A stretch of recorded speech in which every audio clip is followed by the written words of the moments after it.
It makes sense why so many midlifers have just kind of lost hope on relationships as soon as they lost their erections.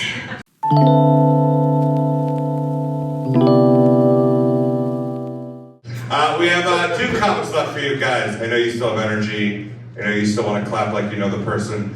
You got 2 more chances to do it. Please welcome to the stage your next comic, Catalina Lawson.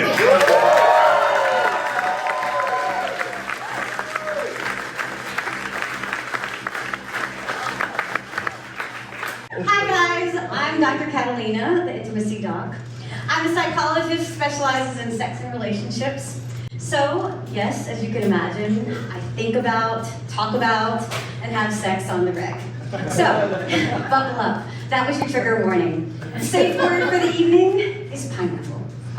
All right, so over the last few decades, my professional and personal experience has definitely, I no longer see things in black and white. Everything is on the spectrum. Our gender, sexual orientation, and all the men I've been fucking lately. My pussy's an equal opportunity employer.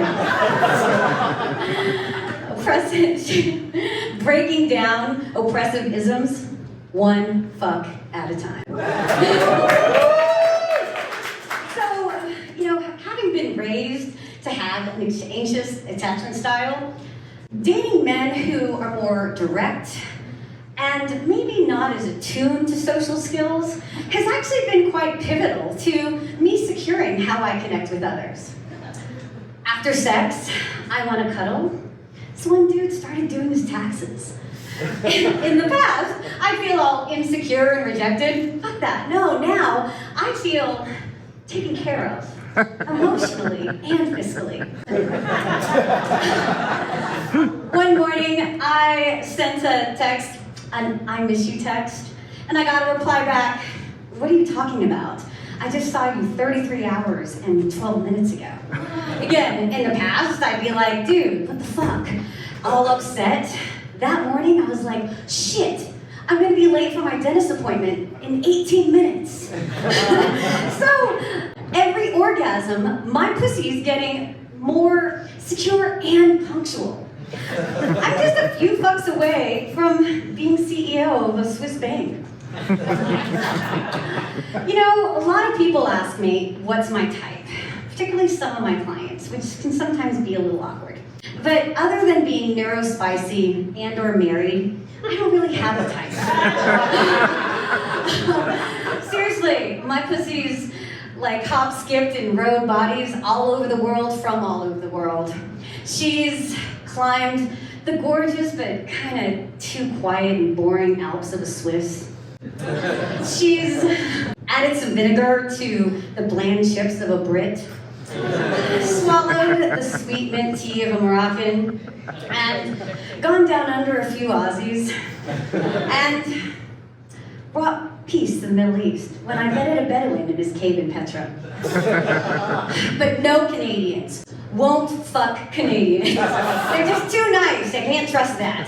And clearly, Ryan Reynolds is pretty committed to monogamy. Thanks, Blake. But that's my peacemaking pussy. She's got diplomatic immunity. She gets to fart wherever she wants. Ethical non-monogamy definitely has its perks. It's fun, it's expansive, it's a budget alternative to divorce for many Gen Xers. But I gotta tell you, it's a time suck. And I'm not talking about all of the time that's needed to manage multiple relationships. And I'm definitely not complaining about the time needed to have sex with all of these different people.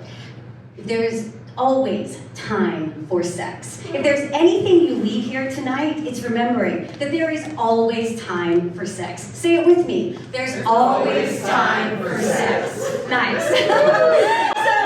But it's the texting. It's the cute texting in between meetups that are the thinking about you gestures that are needed in relationships to nurture and feed them, even when you're living with the person.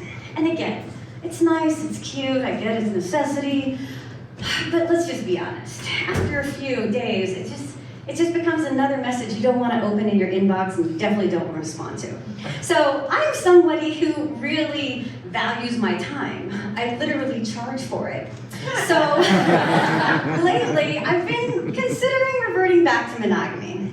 But I'm not gonna lie, dating guys my age, sometimes it's just, they're not really hitting all those spots, if you know what I'm saying. And I am proud to be a Gen Xer and to be a part of a generation that is having the most sex. But we're also the generation that's separating the most and not really getting into new relationships. And I attribute that to the fact that we weren't celebrated as much as younger generations. Our parents, my parents for sure, didn't like burn down the neighborhood or our house for gender reveals. I certainly didn't get laid at my 8th grade graduation. You know, kids get those like floral like necklaces down here in SoCal. But instead we got, you're welcome. You're still alive, right? So be grateful. So it makes sense why so many midlifers have just kind of lost hope on relationships as soon as they lost their erections. And so I've decided that the most efficient way for me to get my pussy that CEO role she's been fucking for is basically I'm gonna somehow use some AI, like ChatGPT, maybe it's that Sensa thing, and probably have to use Canva or something like that, and definitely a cauldron. And so what I'm going to do is I'm going to go through each of the generations and pick out just the pieces that I appreciate the most to create this one perfect man who can hit all of my spots and meet all of my needs efficiently. Sounds good, right? Yeah, I think so. So you want to know the recipe? Yeah. Okay, good. So we're basically gonna grease the pot with some no criticism, abundance mindset, a shining out of your ass Gen Alpha, basically. And then the choice of protein is gonna be a slab of sex positivity, feminism, and stamina of a Gen Zer. And sauteed in a jus of emotional wokeness of a young millennial. And right when those slabs of meat start getting crusty on the sides and start to lose its pink in the middle, we're gonna shock it with some paranoid, fuck around and find out chivalry of a Gen Xer. And then we're going to top it all off with a dash of boomer, and love them some brown sugar, and if you sit on their face, they're too old, they can't go anywhere, so you can enjoy the ride as long as you want. But just as a backup, my pussy's got diplomatic immunity, so she parks wherever she wants. All right, guys.